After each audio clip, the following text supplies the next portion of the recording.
Assalamualaikum warahmatullahi wabarakatuh. Perkenalkan nama saya Anggita Yulia Malia. Di sini saya akan mempresentasikan hasil analisis artikel jurnal yang telah saya lakukan. Di mana di sini ada 3 jurnal yang telah saya ambil. Jurnal yang pertama berjudul Developing Green Chemistry Educational Principle by Exploring the Pedagogical Content Knowledge of Secondary and Pre-Secondary School Teachers yang diterbitkan dari Jurnal Chemistry Education Research and Practice pada tahun 2022. Artikel yang kedua yaitu Developing a Green Chemistry Focus General Chemistry Laboratory Curriculum, What do students understand and value about green chemistry? Yang diterbitkan oleh Journal of Chemical Education pada tahun 2019. Dan artikel jurnal yang ketiga yaitu ada Behind the Scene of Teaching Green and Iterative Approach Curriculum Design and Implementation in the General Chemistry Laboratory yang diterbitkan di Journal of Chemical Education pada tahun 2024, di mana dari ketiga jurnal tersebut terdapat permasalahan pokok yang diangkat pada penelitiannya. Pada jurnal yang pertama, kurangnya definisi dan pedoman praktis untuk mengajarkan kimia hijau di tingkat sekolah atau K12 karena 12 prinsip dasar dari green chemistry tersebut kebanyakan dirancang untuk konteks industri dan susah untuk diadaptasi langsung oleh guru ke dalam kelas mereka. Dan jurnal yang kedua yaitu ada minimnya integrasi dan bukti efektivitas kurikulum kimia hijau yang komprehensif dalam pembelajaran kimia umum perkuliahan yang justru menjangkau banyak mahasiswa STEM atau mahasiswa sains dalam jumlah yang besar, sehingga perlu dikembangkan dan dibuktikan dampaknya terhadap pemahaman dan sikap mahasiswa.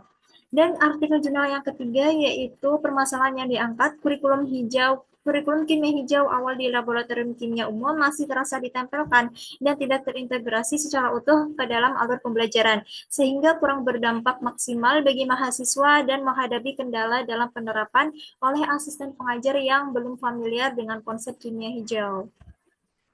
Nah, mengapa permasalahan-permasalahan tersebut penting untuk diteliti? Pertama, pada jurnal yang pertama, penelitian ini penting untuk membangun dasar pemahaman kimia hijau sejak dini di sekolah dan menjelaskan konsep industri yang kompleks menjadi panduan praktis yang mudah diajarkan guru dan dipahami siswa. Karena tanpa panduan yang tepat untuk guru, konsep ini tidak akan sampai ke anak-anak muda.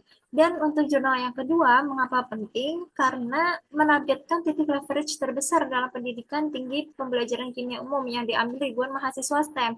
Jadi mata kuliah kimia banyak diambil oleh mahasiswa-mahasiswa STEM, tetapi mereka belum mengetahui bagaimana itu green chemistry. Dan dengan itu, dapat mengintegrasikan kimia hijau ke dalam kurikulum inti, penelitian ini menanamkan mindset berkelanjutan pada calon profesional dari berbagai bidang, sekaligus mengubah persepsi kimia menjadi ilmu yang relevan melalui konteks dunia nyata. Dan pada artikel yang ketiga, penelitian ini krusial karena mengatasi tantangan implementasi nyata yang sering diabaikan dengan pendekatan iteratif selama 3 semester. Dan penelitian ini tidak hanya mengidentifikasi bagaimana masalah integrasi kurikulum, tetapi juga menyediakan peta jalan terbukti untuk penyempurnaannya. Dan fokus pada dukungan pengajar mengatasi akar masalah keberlanjutan menjadikan penelitian ini panduan praktis bagi institusi yang ingin menerapkan kimia hijau secara efektif dan holistik, di mana tujuan penelitiannya yaitu pada jurnal yang pertama untuk mengembangkan prinsip pedagogis dan pedoman praktis untuk mengajarkan kimia hijau di tingkat sekolah menengah dengan mengeksplorasi pengetahuan pedagogis guru dan menciptakan framework yang mudah diadopsi di kelas. Dan pada jurnal yang kedua, tujuan penelitiannya yaitu mengukur efektivitas kurikulum kimia hijau dalam laboratorium kimia umum melalui asesmen sistematis terhadap pemahaman dan sikap mahasiswa, serta membuktikan bahwa integrasi ini feasible untuk kelas yang lebih luas atau lebih mudah diadaptasi untuk kelas yang lebih besar lagi. Dan pada jurnal yang ketiga, tujuan penelitiannya yaitu untuk menyempurnakan kurikulum kimia hijau melalui pendekatan iteratif selama 3 semester untuk menciptakan model implementasi yang terintegrasi penuh dan didukung oleh sistem pelatihan pengajar yang memadai. Dari ketiga penelitian tadi, terdapat kerangka teoritik yang mendukung pada masing-masing permasalahan. Pada jurnal yang pertama, kerangka Kerangka teoretik penelitian ini berlandaskan pada pedagogical content knowledge sebagai dasar utama untuk memahami bagaimana guru mentransformasikan konsep kimia hijau yang kompleks menjadi pembelajaran yang mudah dipahami. Dan teori ini diperkuat oleh sosial konstruktivisme oleh Vygotsky yang menekankan pentingnya interaksi sosial dan scaffolding dalam proses belajar, serta didukung oleh teacher professional development theories yang menjelaskan peningkatan kapasitas guru melalui program pengembangan profesional seperti Lead Teacher Program.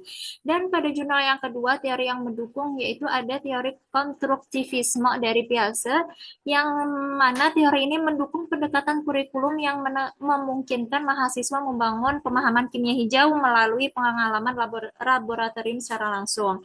Dan pada jurnal yang ketiga, terdapat kerangka teoretik utama yang sesuai, yaitu Knowledge Integration atau KI Framework dari Lin. Dan kerangka KI ini secara spesifik dirancang untuk mengatasi inti permasalahan jurnal, yaitu kurikulum yang terfragmentasi dan hanya ditempelkan melalui siklus elicit, add, evaluate, dan reflect. Nah, dari ketiga artikel tersebut terdapat subjek penelitian dari subjek penelitian, metode dan prosedur penelitian. Pada jurnal yang pertama, subjek penelitian terdiri dari guru sekolah menengah dan prasekolah menengah. Dan metode yang digunakan adalah kualitatif interpretatif melalui wawancara semi terstruktur, observasi partisipatif, dan analisis dokumen content representation. Dan prosedur penelitiannya meliputi transkripsi wawancara, coding tematik, dan pengembangan pedagogical and professional experience reporters atau PAPers untuk membangun kerangka pedagogi kimia hijau. Dan pada jurnal yang kedua, subjek penelitian melibatkan mahasiswa kimia umum di UC Berkeley dengan sampel lebih dari 2.000 peserta. Metode yang digunakan adalah mixed methods melalui survei Likert skala, analisis respon bebas dan tes, definisi konseptual dan soal ujian. Dan prosedur penelitiannya mencakup analisis statistik Peyote test, kemudian ada coding tematik respon bebas, dan penilaian rubrik untuk mengukur peningkatan pemahaman dan sikap terhadap kimia hijau. Dan pada jurnal yang ketiga, subjek penelitian meliputi mahasiswa, teaching assistant, dan instruktur laboratorium kimia umum selama 3 semester berturut-turut. Dan metode yang diterapkan adalah penelitian tindakan iteratif menggunakan kerangka knowledge integration dan utilization focus evaluation. Dan prosedur penelitiannya melibatkan siklus berulang, implementasi evaluasi revisi, dan pengembangan materi kurikulum baru, dan pelatihan teaching assistant untuk meningkatkan integrasi kimia hijau.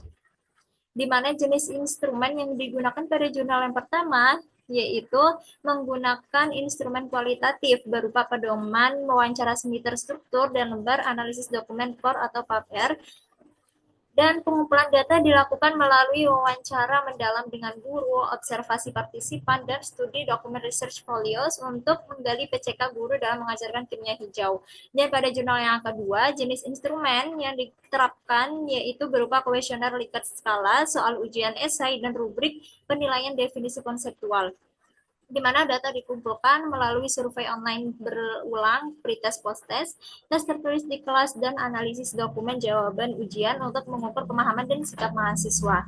Dan pada jurnal yang ketiga, instrumen yang digunakan yaitu menggunakan instrumen implementasi berupa lembar observasi, catatan refleksi pengajar, dan angkat umpan balik. Dan pengumpulan data dilakukan secara siklus melalui monitoring proses pembelajaran, diskusi kelompok terpimpin dengan teaching assistant, dan analisis dokumen revisi kurikulum selama 3 semester berturut-turut. Dan dari jenis instrumen tersebut, terdapat cara mengolah dan menganalisis data dari masing-masing artikel. Pada jurnal yang pertama, mengolah data melalui analisis tematik kualitatif, di mana menggunakan transkrip wawancara dan dokumen dianalisis dengan teknik coding untuk mengidentifikasi pola. Kemudian dikelompokkan menjadi tema-tema utama seperti definisi guru tentang kimia hijau dan strategi pengajarannya. Dan keabsahan data dicek melalui konsensus, Poders, dan triangulasi sumber. Dan pada jurnal yang kedua, cara menganalisis data menganalisis datanya secara kuantitatif statistik dan kualitatif deskriptif.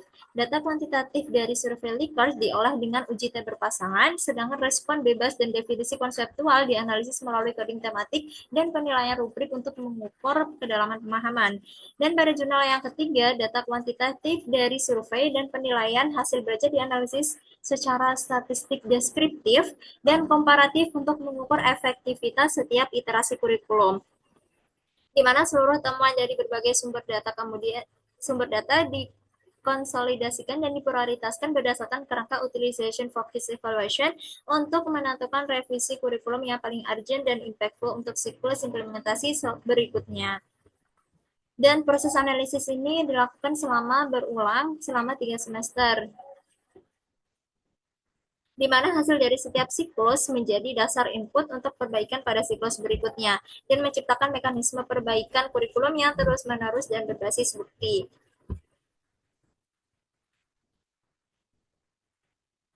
Nah, dari ketiga penelitian tersebut terdapat kesimpulan yang bisa kita ambil. Pada jurnal yang pertama, guru berhasil mengembangkan definisi operasional kimia hijau yang kontekstual untuk kelas K12 dengan penekanan pada keselamatan, keberlanjutan, dan koneksi kehidupan nyata.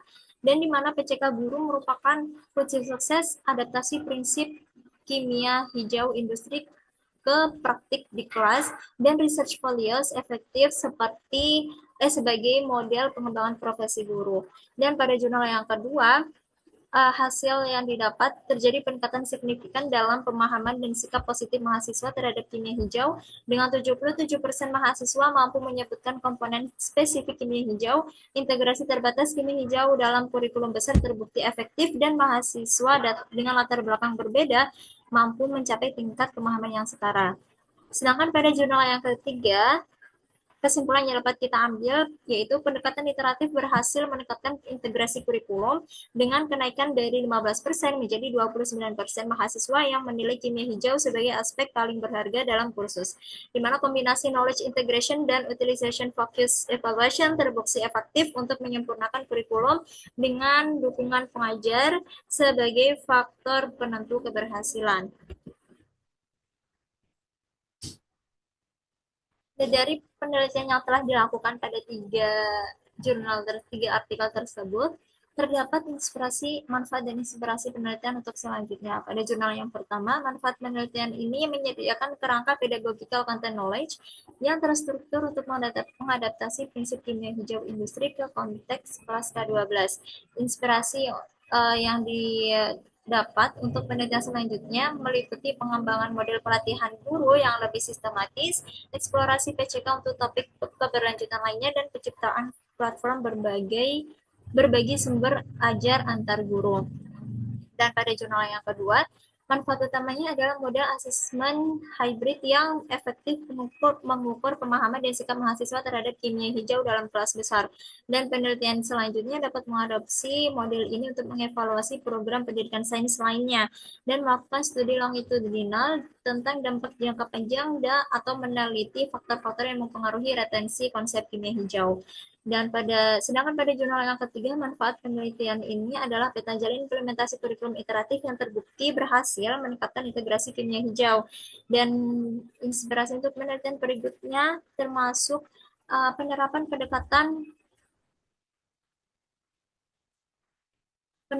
pendekatan serupa untuk mata kuliah STEM lainnya, pengembangan model dukungan pengajar yang lebih komprehensif, dan eksplorasi faktor penentu keberhasilan dalam adopsi kurikulum berkelanjutan. Namun, walaupun terdapat manfaat yang kita ambil, masih terdapat research gap dari ketiga penelitian dari artikel tersebut. Pada artikel jurnal yang pertama, research gap-nya yaitu keterbatasan fokus penelitian yang hanya melibatkan guru yang sudah termotivasi saja, sehingga belum menjawab tantangan pengembangan PCK untuk guru yang belum familiar atau bahkan resisten terhadap kimia hijau, serta belum menyediakan bukti empiris mengenai dampak nyata terhadap hasil belajar dan sikap siswa di kelas. Nah, sedangkan untuk jurnal artikel yang kedua, gap yang dapat kita analisis yaitu kedalaman pemahaman sistem mahasiswa yang masih terbatas, di mana meskipun mampu mendefinisikan prinsip kimia hijau, kemampuan berpikir sistem dan mengevaluasi pertukaran nilai trade-off dalam konteks nyata masih dangkal, serta tantangan integrasi kurikulum yang masih terisolasi pada laboratorium kimia umum tanpa terciptanya kerangka transdisipliner yang berkelanjutan lintas mata kuliah STEM. Dan pada jurnal yang ketiga, risk gap yang dapat kita ambil yaitu belum dikembangkannya model perangkat pembelajaran yang mandiri dan mudah diadaptasi, di mana perangkat yang ada masih memerlukan pelatihan intensif bagi pengguna, baik itu guru atau dosen ataupun siswanya, dan belum dilengkapi dengan mekanisme sistematis untuk pembaruan konten yang berkelanjutan, mengikuti perkembangan ilmu pengetahuan dan teknologi. Dari tiga research gap yang sudah ditemukan tadi, terdapat penelitian yang dapat dijadikan untuk menjawab research gap tersebut. Pada pembanding jurnal yang pertama, ada penelitian dari Canon tahun 2023 dengan judul Green Chemistry Teacher Professional Development in New York State High School, a Model for Advancing Green Chemistry dari Journal of Chemical Education, di mana pada penelitian ini didapatkan bahwa program penelitian guru kimia hijau di New York berhasil menciptakan model yang efektif melalui pendekatan hands-on dan kolaboratif.